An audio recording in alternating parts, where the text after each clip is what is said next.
It started as a normal afternoon. The city streets were buzzing with people going about their day. Cars honked, pedestrians hurried, and street vendors shouted over the noise. But in the middle of it all, Steven Seagal walked calmly, completely unaware that within minutes, chaos would erupt around him. A cop, a gun, and a confrontation that nobody saw coming. The officer was tense, eyes darting, hand hovering over his holster. When he spotted Seagal, he pointed his weapon without hesitation. "Freeze! Hands where I can see them," he shouted, his voice sharp, echoing off the buildings. Bystanders stopped mid-step. Phones came out. People whispered nervously, unsure of what they were witnessing. Some even stepped back, fearing what could happen next. Seagal, however, didn't flinch. He didn't reach for his own weapon. He didn't yell. He simply raised his hand slightly, maintaining calm control. His presence alone was enough to slow the panic around him. The officer, however, was blinded by his assumption. He didn't know who he was dealing with. All he saw was a man in casual clothes, seemingly ordinary, and in his mind that meant a threat. "You think you're above the law? Don't move," the officer barked, his finger tightening on the trigger. Seagal's eyes never left the officer. There was no anger, no fear, only a quiet confidence that radiated from every inch of him. "There's no need for this," he said, his voice calm but firm. "Let's not make this worse than it already is." The crowd held its breath. A few people tried to reason with the officer, telling him to lower his weapon, to listen, but he refused. The tension built with every passing second. The city's normal afternoon had turned into a high-stakes standoff, with the potential for disaster looming over everyone present. Then, in the silence that followed, something remarkable happened. Seagal's calmness, his lack of fear, began to shift the energy around him. The officer's aggression started to waver. A tiny crack in his certainty that maybe, just maybe, he had misjudged the situation entirely, and little did anyone know in just minutes the tables would turn completely, and the officer who had pulled a gun would be the one in handcuffs. It was a quiet afternoon in the heart of the city. The sun shone brightly, glinting off the windows of skyscrapers and casting sharp shadows across the sidewalks. People hustled past, phones in hand, earbuds in, lost in their own worlds. Street vendors shouted their specials, car horns blared, and the city pulsed with its usual rhythm. And then, right in the middle of it all, Steven Seagal walked calmly down the street. No entourage, no flashing cameras, no fanfare. Just Seagal, calm, focused, unbothered, moving with a purpose only he understood.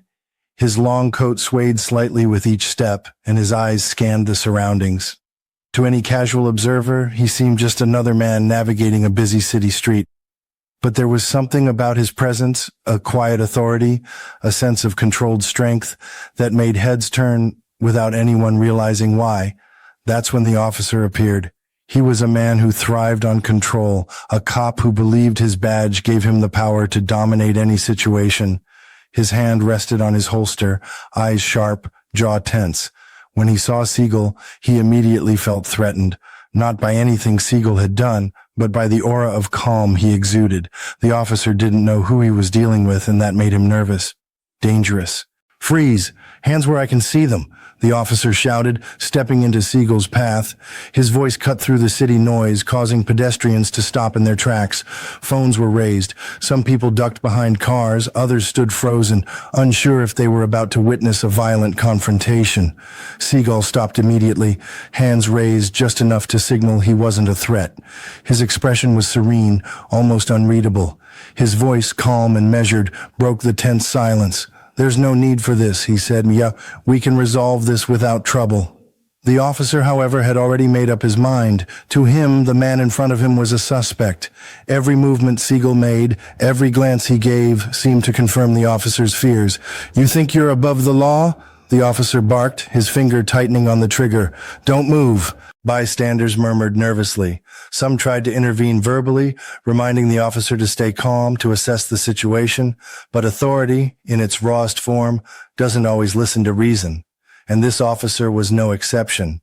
Seagal's calmness, though, was disarming. People began to notice it, the way he held himself, the absence of fear, the quiet control that radiated from every movement. Whispers spread through the crowd. "Who is he? Why isn't he scared? He looks dangerous in a different way." The officer, meanwhile, was growing increasingly agitated, his face flushed red, his hand trembling slightly on the gun. He was no longer in control. The crowd, the silence, and Seagal's unshakable composure were slowly tipping the scales. Time seemed to stretch. Every second felt heavier than the last. The city around them continued to move, but this small block had transformed into a stage of high tension, a standoff between authority and quiet power, aggression and calm. And little did anyone know this confrontation was about to take a shocking turn. The officer's assumption that a calm man was a threat was about to backfire spectacularly. In just a few minutes, the one who drew the gun would find himself restrained, powerless, and utterly humiliated in front of everyone who had watched him lose control. The crowd held its breath. Phones were raised higher, every eye was fixed on the unfolding drama, and through it all, Seagal remained calm, serene, and unshakable, a storm of composure in the eye of chaos. The standoff continued, every second stretching like an eternity. Pedestrians froze, their phones held high, capturing what might go down in history. Cars slowed, horns honking nervously in the background. The city's rhythm had paused, and all attention was on the two figures at the center of the street, the officer and Steven Seagal. The officer's hand tightened on his gun. Beads of sweat formed on his forehead, but his pride, his ego, would not allow him to back down. To him, Seagal's calm demeanor wasn't a display of confidence, it was defiance, and defiance in his mind had to be punished. "You don't move," the officer barked again, his voice cracking slightly. "Do you understand me?" Seagal tilted his head slightly, eyes unwavering, voice steady. "I understand you perfectly," he said. "But drawing a weapon won't solve anything. There's no threat here." The words seemed to irritate the officer further. He wasn't used to being spoken to like this, especially by someone who, on the surface, seemed ordinary. Every inch of him screamed authority, and yet here was a man, calm, composed, utterly unshaken, challenging that authority. "You're trying to tell me what to do?" the officer snapped, raising his voice. "I'm the law." "Yes," Seagal replied softly, almost a whisper. "But the law isn't power over people. The law is protection. And right now, you're forgetting that." The officer's face turned red with fury. His hand shook slightly on the trigger. He felt the eyes of the crowd, the judgment, and yet his ego refused to let him step back. He wanted control, he wanted dominance, he wanted to prove that he was in charge. Seagal didn't flinch, he didn't argue. He simply stood there radiating calm authority. A quiet challenge more intimidating than any raised gun. The tension in the air was palpable. Whispers spread among the onlookers. "Why isn't he scared? Is that Steven Seagal? He's not like anyone else." The officer's frustration grew. He took a step closer. "You think your calmness scares me? You have no idea who you're messing with." Seagal's expression remained unreadable. "I'm not here to scare anyone. I'm here to avoid a mistake that could ruin both our lives." The word struck a nerve, but the officer refused to back down. His ego demanded action, and his hand on the gun trembled with tension. He raised his voice even higher, shouting commands, trying to assert control, but every word he said only emphasized how reactive he had become, how unsteady his judgment was. The crowd could feel it. The power dynamics had shifted, but the officer was too blinded by pride to see it. His aggression, his fear, his need to dominate, all of it was obvious to everyone watching. Meanwhile, Seagal's calmness, his complete lack of fear, made the officer look smaller, less in control, weaker in every way. Then came the moment that would seal it. Seagal moved slightly, a gesture of patience, and the officer's reaction was instantaneous. A snap of anger, a display of panic. He realized too late that calm doesn't mean compliance. And in that brief moment of hesitation, the situation began to unravel and the first cracks in his authority appeared.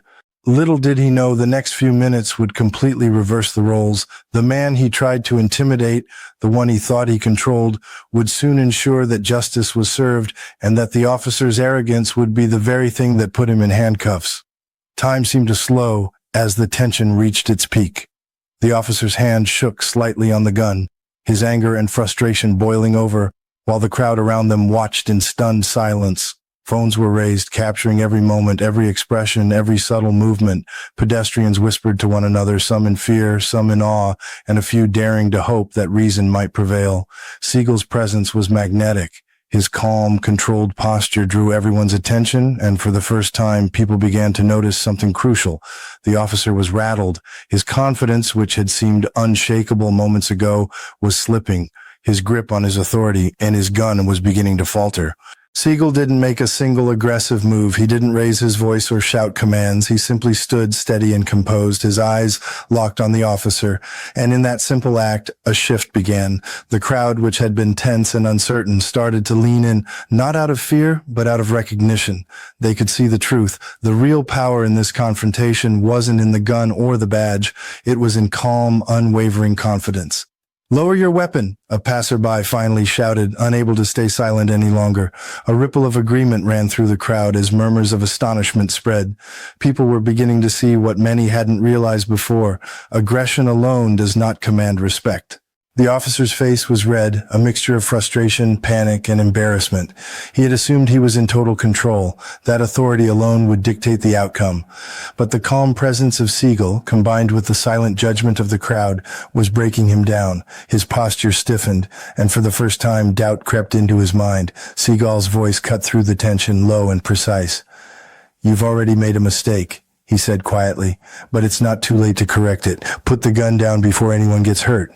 The crowd collectively held its breath. Every eye was on the officer, waiting for the moment that would determine the outcome. And for the first time, it seemed as though reason might win. But the officer, stubborn and prideful, hesitated. Ego battled logic, and for a long, tense moment, it seemed impossible to predict what would happen next. Then the first signs of realization appeared. The officer's grip on the gun loosened slightly. He glanced around, noticing the faces of bystanders, their phones recording everything, their eyes silently judging. Whispers spread. "He's losing it. He's afraid. This isn't how a lawman behaves." Seagal didn't move. He didn't need to. His stillness and calmness amplified the officer's internal panic. Every second that passed exposed the fragility of the officer's authority, the weakness of aggression when confronted with composure. And then the moment came. The officer's posture collapsed slightly, his chest heaving, realizing the crowd, the situation, and even his own judgment had turned against him. In the next few minutes, backup would arrive, and the officer, who had started this confrontation with a gun drawn, would find himself restrained, humiliated, and utterly powerless. The crowd's reaction shifted from fear to awe. Some whispered about Seagal's presence, his calmness, his control. Others exchanged glances, understanding that this was more than just a confrontation. It was a lesson in power, ego, and restraint. In that suspended moment, one thing became clear. Strength isn't loud, and authority isn't proved with aggression. True power, as everyone watching was about to learn, lies in patience, composure, and the ability to let others reveal their own mistakes. The street remained tense, a silent battlefield. Pedestrians held their breath, phones raised, waiting for the inevitable. The officer, once full of confidence and authority, now stood frozen, confusion and fear flickering across his face. His hands were still near the gun, but the tremor in his grip betrayed him. Every second exposed the truth. He was no longer in control. Then, from down the street, the low hum of approaching sirens pierced the air. The sound was subtle at first, but quickly grew louder, sending a ripple of anticipation through the crowd. Backup had arrived, and the presence of additional law enforcement was about to flip the narrative completely. Seagal, still calm, observed the approaching officers with quiet authority. There was no flinch, no sudden movement, no panic, just his composed stance, a masterclass in presence and restraint. The arriving officers immediately assessed the situation, noticing the crowd, the raised phones, and the officer with the trembling hand on his weapon. It was obvious to everyone, the balance of power had shifted. "Sir," one of the backup officers said, approaching cautiously, "please step back and put the weapon down." The first officer hesitated, his pride screaming at him to resist, to assert control. But the reality was undeniable. He had misjudged the man in front of him. His aggression, his assumptions, and his ego had led him to a point of vulnerability that he could not recover from. Seagal spoke quietly, his voice carrying across the street, calm but commanding. "The weapon goes down. There's no need for anyone to get hurt. You've already made your choice. It's time to correct it." The words cut through the chaos. Pedestrians exchanged glances, whispers spreading. He's the one in control now. Look at him, calm, unshakable. And the officer, he's lost it. At that moment, the first officer finally realized the full weight of his mistake. His hands, once steady and threatening, began to lower the gun. A silent acknowledgement crossed his face. He had been outmatched, not by force, but by composure, patience, and the undeniable presence of Steven Seagal. The backup officers moved in swiftly but efficiently. One of them approached and, with professionalism and precision, placed handcuffs on the officer who had drawn his weapon. The crowd gasped audibly. The man who had started the confrontation with so much authority was now restrained, humiliated in front of everyone who had witnessed his collapse. Seagal remained still, his eyes scanning the scene. There was no triumph in his expression, no anger, no gloating, just calm, just presence. Just a silent lesson that real power doesn't come from weapons, badges, or force. It comes from mastery over oneself and the ability to navigate chaos without succumbing to fear or ego. The crowd erupted into murmurs of awe and astonishment. People shared their videos, capturing the moment forever. Pedestrians whispered to each other about the unexpected reversal, the dramatic display of composure, and the lesson in humility that had unfolded before their eyes. The first officer, still handcuffed, was led away by his colleagues. His face reflected disbelief, embarrassment, and an understanding he would not forget. Arrogance and aggression are fragile, and they crumble under patience and self-control. And Seagal, he simply stepped back, raised his head, and walked away. Calm, silent, dignified. The lesson was complete, and the crowd understood it. Sometimes the ones who think they hold power are the first to lose it. The tension on the street began to dissipate as the handcuffed officer was escorted away by his colleagues. Pedestrians slowly resumed their movement, though many lingered, still glued to the scene, still processing what they had witnessed. Phones were lowered, whispers of disbelief and admiration passing through the crowd like electricity. Seagal remained at the center of it all, calm, composed, unshaken. There was no need for applause, no need for dramatic gestures. His presence alone commanded respect. Every eye in the vicinity seemed to acknowledge a simple truth. Real power is not loud. It is not fueled by threats, aggression, or authority alone. Real power comes from patience, control, and the ability to remain unshaken in the face of chaos. A few officers approached him, cautious but respectful. One of them spoke, his voice carrying a mixture of relief and admiration. "Sir, we handled it. He's in custody."